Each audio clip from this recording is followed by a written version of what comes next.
tuyingiddewo nga bulijjo ssaawa zibeera nnya zennyini nga tukuyisibwadde akadakiika naye ziba zitwaliriza betu naffe tujja ddala kubanga mutwegombako ate nga mutubuuzako naye nga twagala obabuuzako mu ngeri ey'enjawulo musiibye mutya muli mutya mwena abatwegese amaaso olunaku olwaliro lunaku lwakuna tuba tujja ne deep analysis nga tukuba tokimu ebigenda ddala mu maaso mu ggwanga lya Uganda naye okusingira ddala mu nsiike y'ebyamasanyu n'ebisanyusa okitegedde bunyo tubaale twogera ku sports tubaale twogera ku byabufuzi unless nga waliwo omusanyusa ayingidde mu byobufuzi awo tuba tusobola okuba nga tukaki nga tumwogerako ngaebimanyi ennaku zino there is no politics mungi okusinga mu music industry okitegedde bunyo so politics yena ne politics tugenda kuba tumwogerako olunaku olwaliro ebukeeredde ng'ennaku zombe ziri 28 olunaku lwakuna essaawa ziri 4 n'eddakiika 10 ezakayita ku lunaku luno nga wabula essaawa mbale ennaku mbale omwaka guno tugukubire ate tugube nga tugusiibula weekoleddewo kiba tolina kyeweekoleddewo toggwamu maanyi toli wekka muli bangi nnyo osinga bangi abataya ekikulu be grateful that you still have life be grateful nti okyassa okyatambula because kinakyo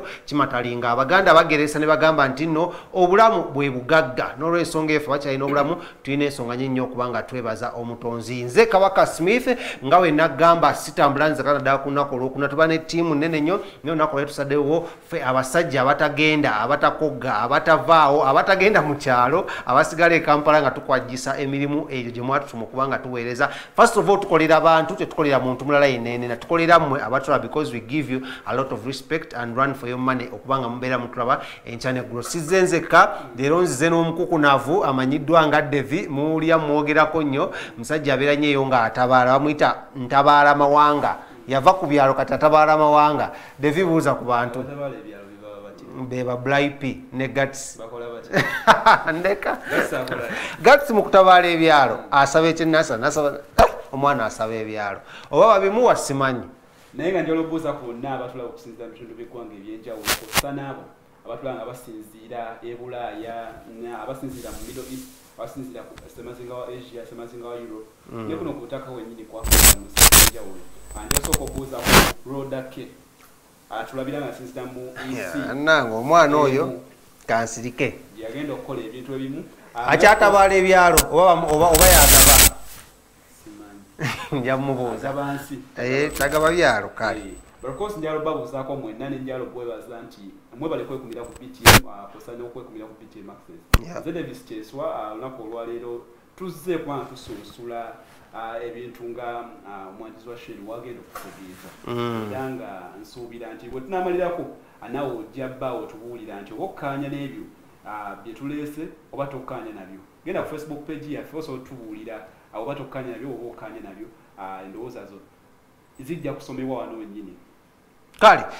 tubeera tusimbudde bwe tutyo era nga mu nsonga lunaku tugenda kubanga tutandise ne wrap-up eyo gezaako okubiramu kotto kimbi kyebaddewo omwaka guno mulabye Chameleon mulabye Dikenzo yakomerawo mulabye ku nsonga za Alien Skin eza Rwasta zaalimu eza Spice naye lunaku leero njagala tusooke tusimbe essira ku bivulu nga 2-3 ebigenda okubeerawo guno omwaka ebikomekkereza omwaka because tubadde tuludde ebivulu ebyali mu Christmas sooka otuyiseemukko because nze kunze turn up kuno yali average nadada mbiseera bya Christmas nadada ku lunaku lwa Christmas what is your take ku bivulu nga 4-5 byewatambulako ku lunaku lwa Christmas olunaku lwa Christmas terutera bbaako nnyira abantu bbaako abantu olunaku lwa Boxing Day era lutera obbaako abantu ku mulundi guno kyabadde kirala nnyo abantu abagenze mu bivulu babadde batono nnyo ddala sinzira ku bantu abagenda mu bivulu lunaku simanyi lwaki conversation eyo twagihavingako bivulu bino byokka si bye bigaanye okukola n'ebirala bingi nnyo ebitegekeddwa omwaka guno ebigaanye okukola omwaka guno but ebivulu ebyaliwo ku Boxing Day waliwo ekivulu kyatondeka ekiwaatule kyetumanyi nti kyamaanyi nnyo ddala naye natuukayokko nga yes abantu bajja naye era turn-ups yali ematiza eri awo bulijjo ng'abantu abagenda ekiwaatule naliko ne ku kifo ekimu ku Christmas Day naliko ku kifo ekimu awo emakindye I think hotel eyo bagiyita kalenda yes wa Papa Misa Kisemakula yalinawo ekivulu but abantu era wandisobidde nti amannya agajjira ku kivulu amannya agajjira ku posta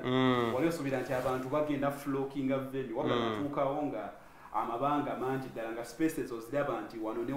wano osotambuzaamu ebigere ng'abantu babuzeewo nnyo era nga wenkwa drone shot y'ekifo ekyo oyinza obutakkiriza nti papa Mr. Chemakula yalegese ekivulu ekyo kosana abantu byatadde ku post eyo but bino byonna tubizaayo nti biva kuki biva ku kyawo njagala ddala tusimba essiraawo obwavu bwo tulina okukkiriza obwavu bantu bo bungi ddala second of all ebivulu bibadde bingi ddala omwaka guno ebivulu bibadde bingi pressure y'ebivulu ebadde bingi nnyo ddala tuva ku kino tudda ku kirala tuba twakadda ku kirala ate ne tudda ku kirala so abantu oyinza ogaa nti babadde overwhelmed ne speed ebivulu bino gye bibadde biddirako n'ekirala kyenzize njogera ebbanga nti abantu oba tebakyalina baddu mu bayimbi baffe bano nti omuyimbi wa Uganda oyagala omulaba olina wogenda n'omusanga nja kusaba gatisa tutereyoko ku bivulu nga bibadde dada ebyali kalenda awo manyi twakoze story I think one day ago ateeko kwantu asobola kyetuwogerako then tugenda kujja tubemu koto ku nsonga za Rita Dancehall ne Spice Dana Massa wentalo nga ezajja zijja obadde ogamba muno speed abantu kubadde batambulira speed ebivulu gye bibadde bitegekebwa ebadde nene nnyo ddala so I think zensimu ku nsonga lwaki turn up kuno yabadde very lukosa n'obwavu eyo fact tosobola gijjawo abantu baavu ddala nnyo ddala n'ekirala nga wegambye nti omuntu kati ngenda kugeza ku kivulu ekyabadde ekiwaatule ekya bebe nti ezimu ku acts nti bebe yeetaaga okwekwata nja kukiyita yeekwata ku bisubi adde prior I think over 2 days prior yateekayo post ku Twitter ng'agamba simanya me and my friend Sima Alien Skin we have united forces simanya tuwesange ekiwatule with other artists that Sima which well for the industry kati omuyimbi nga Alien Skin nga go headlining idde ku kivulu kye kyatondeka ekiwatule ekimaze ebbanga kibeerawo ate nga omuyimbi y'omu omuyimbi oyo gweyagala akuleetera abantu ekiwatule omuyimbi y'omu alina ekivulu ekikye maaso kaawo munaku esasuka 5 yes kati omuntu muli munda agamba lwaki sirinda lumu nenkola atya nensobola okubanga mulabira wali ku kivulu ekikye so njagala okwogera ku kivulu ekyo nti Alien Skin okumu headlining sashe eyo specifically yekiwatule eyinza okuba ezimu ku fact ezaleese lotan up eyo yabadde ekiwatule nti omuntu agamba tugenda batumalako omwaka omuyimbi ono bwati yataddeyo ekivulu kikye ate kati nzije mu kikyo male ngende ne mu kikye anaganja genda lumu mu kiri so ekyo nakyo kiva ku ataka sente nadde njogerako kono omutegeso ebivulu omu nangamba price tag yalinnyemukko tulijjukira muno ebivulu ebyo nebyabirangawo Christmas and all that byabiranga ku kiwaya era waliwo neero tugenda kuya ku bivulu bino ebiri enkuuka n'enkwakyo festival Massa nga twaganga Massa was I think mu last 30 minutes naye bagaye muno oli yagaye muno kyayitadde abantu okutajja because ebivulu ne babitadde ku mitwalo ebiri because ennaku zino cost of living yawaggulu nnyo abakubi b'ebivuga endongo yennyini security yayongeza emisolo KCCA URA so ne bagamba muno ekyo bisanga ku luno kyaleetedde nakyo ebivulu kino okugenda mu maaso what is your take ku price tag gye batadde ku bivulu mulundi guno wembadde nziraawo nti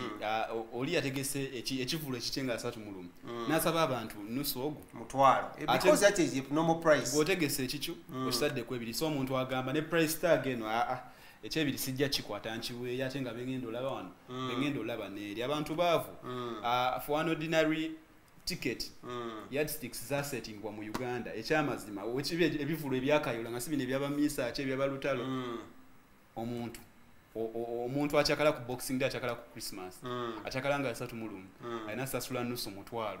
awo njagala tuveewo devi omanyi ogambe yardstick ya setting but don't you think also this move okola muno katalaza ku kyebiri nayo baagala kusettinga yardstick y'abato baffe oba baganda falina okujja 10 years after anti tekijja soboka mu Uganda eyakati lwaki nagambye nga tutandika nti abantu baavu omuntu akyakala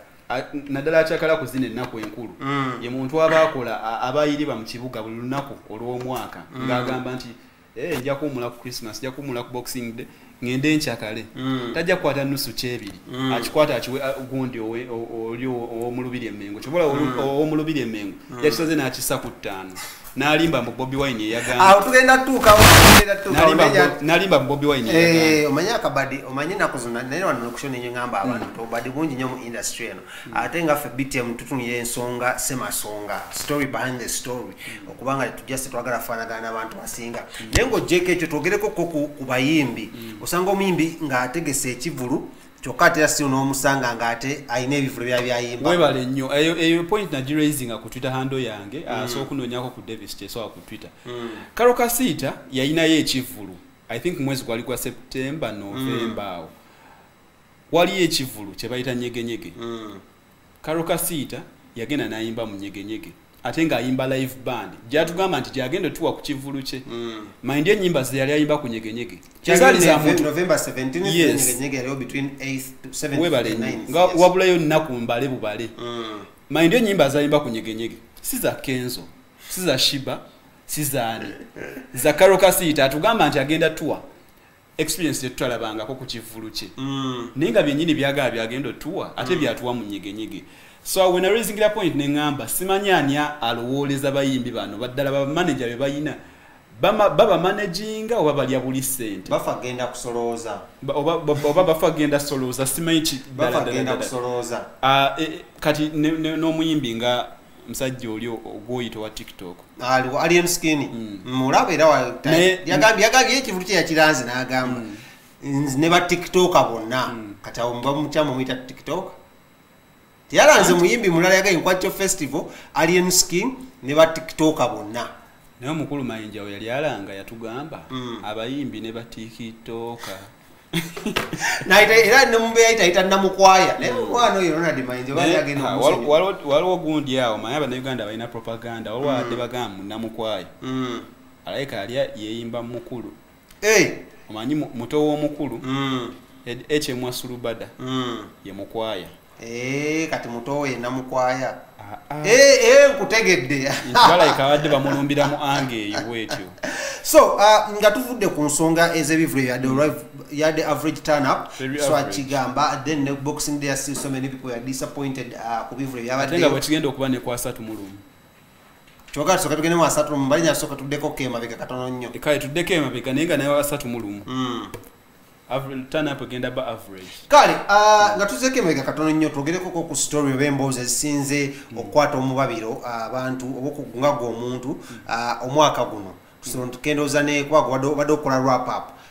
mboozi kizooga muno tukoze nnyingi nnyo mu mwaka tuba tujja tutakolinga math by math naye n'ogamba muno zino zistandinze out emyezi 12 buli mwezi njagala mpe at least emboozi emu gy'ogamba nti eno yaluulinga ogwo omwezi ngaye tugamba nti ekivulu kya beef ya Parason Alien yaluulinga I think the whole of September kati njagala tutandikeyo okuloga muno this month and emboozi nze yasinga zaaliwo nnyingi nene yasinga emboozi ezikyasinza obunene guno omwaka I think ezimu ku zo ye beef ya Alien Skin ne Parason nti Parason okubanga yalabikira mu video ng'akuba Alien Skin oluyi Alien Skin yes yali budding artist yali up and rising nga naye ngaddukira ku speed yawaggulu but of course ekintu ekyo kyamuwa impact nene nnyo nti n'abantu abali tebamumanyi baavaayo nga boogera abo bamayanja tebalina mpisa tugenda wagira omwana biki kumbe n'omwana gwe bawagira naye yavaako dda. But of course as a beef Alien Skin ne Parason yavukirawo industry negivugavugawo nereetawo ebivulu ekivulu anereetawo ne discussions ez'enjawulo nti n'omukulu omu yagezaako okukola Alien Skin kye yakola ate ne n'omukulu w'egindi eri n'ayita n'abantu naye ne bagaana okujja so beef eyo yavuga nnyo amawulire omwaka guno gwennyini story endala undoubtedly Shiba ne Cindy nayo beef basawo amaanyi mangi nnyo nti kyali kizibu nnyo okwewala obutaboogerako kyali kirudde okulabibwa nti tubadde ne male dominance okumala ebbanga n'abantu ne bwe baba beekuba sima bobiwine bobiwine chameleon bebecool bobiwine simanya gravity navio biki naye kyabakazi okujja omulundi guno ate ne basaawo amanyi ne basaawo embeera. I don't think it was bad blood kubanga ndowooza ebyo byonna ebyakolebwa bwali bubadi bwa kutunda kivulu nti na personally neyo bad blood yaliwo yoweeri weeri oba no yagwawo ba weeri ne kati ekyaliwo because omanyi bagamba ayasinze akubisa namukwano gwange mukulu wange actually mu mawulire Sebuya yagamba nti button egenda kuggwa waliwo agenda okukola ki okukkirira yagwa Sindi yakkirira nedda sebo kuba Shiba otutunulira ratings ebivulu ne bookings Sindi abadde na bingi nnyo Shiba ngaakuba ebivulu bingi buli ankanyaga Christmas pe ebivulu Shiba bitano byabaddeko byakubye anti Shiba beba mu kubayimbi abali profession ta bookinga festive season era yafulumya list ye nga teriiko kivulu kye Kampala ngali mbyalo simanyi eno ndiriweero byali bivulu 7 ogenda ku social media handles zo sobola zisangayo era awutasukkawo ta bookinga bivulu bigenda mu ate agenda we wali sente era ne kulusooka ayina ekivulu agenda bane mukwano gu Juliana kimanyi babiri bokka Nika chinjakala okugamuno because nze otya okuva ku button yabeerawo mpaka kati ratings zange zindaga nti no Sindi abadde overbooked than Shiba nga tujjeko the fact that muno festive season bwe muba mu booking akwa nalabe ne kapa kati naye ne bivulunga bina si muyimbi ne ngamba just ratings like buli muyimbi abookingibwa oshitegedde waliwo nadde busunju eyo nyasanze King Michael ne ngamba ne King Michael amubookinga ne nsanga ne New York ekigaba bunyo so when band ratinga according to settlement munamawuli omungi yakola kiraga muno Shiba yakkamuko katono Sindi nakola ki however maintenance eyinza okubulawo starting to 2021 tuyinza okulaba era still nga kizeeyo nga bekyakwa kibe kyali nekye njagala ekibuuzo abafanyi badde bambuuza ennyo buno omwaka guno who has dominated the industry, the males or the females? Waliwo babode eyo bakyali bange bakimbuza ne binzi bwe banja buuza kyeswa. Abakazi badominate the industry okuvira ddala mu kuyimba mu kukola amawulire mu kusaawo energy buli kimu bakyefuza omwaka guno. Ne wotunulire ennyimba ezisinze omwaka guno ezimu kuzisinze. Ogenda ku mukutu gwa YouTube ennyimba esinga views guno omwaka. Luluyimba lwa Bailando lulina 4.4 million views. Luddibwako oluyimba lwa Chekecha I think lulimu 3.6. Remix nayo abakyala. Chekecha remix bakyala bokka. I think lulimu 3.6 million views. Then waliwo Bwepaba, Shibera,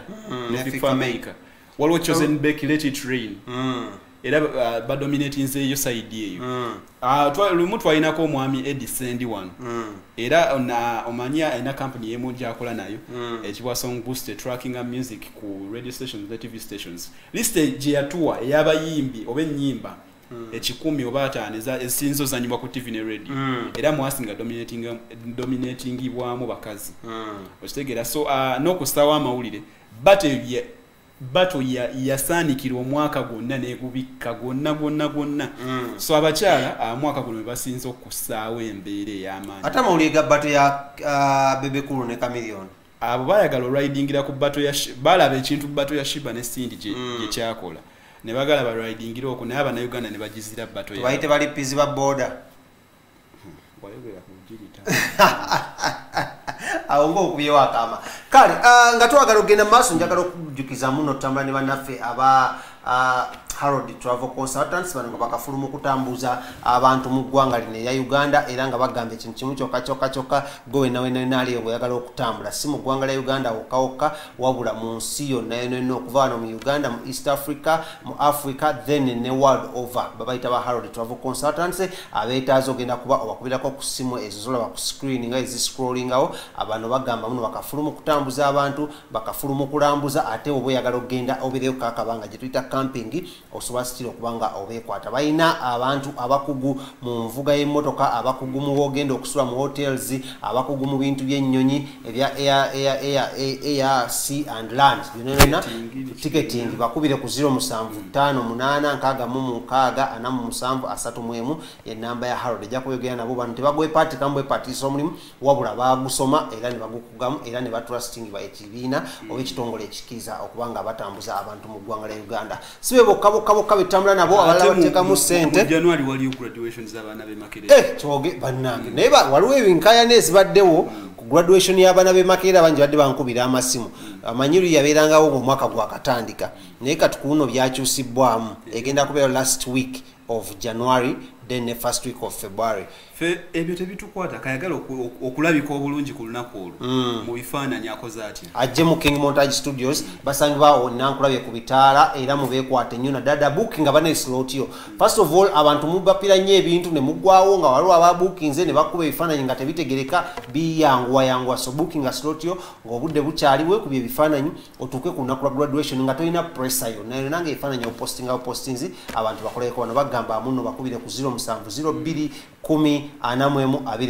0702 10 41 25 bajja kukuba ekifaananyi kya graduation y'omwaka guno 2024 kwatwaguyingidde dda then ne mwaka ate gijja mu maaso abaana bo balage nti kyekino ekifaananyi nga graduatinze nga tekifunyeeko kakulubuze tekifunyeeko nsonga yenananina so oba oyagadde so bakyayako ku studio zaabwe zisangibwawo enankulabye ku bitaala ekizimbe kya Prime Tower level 1B05 nga tweyongeddeyo bewala ebifaananyi ng'ofuna opondo bya post ku Twitter ebifaananyi wabirabye nabirabye nenseka ne ngamba omukulu oyo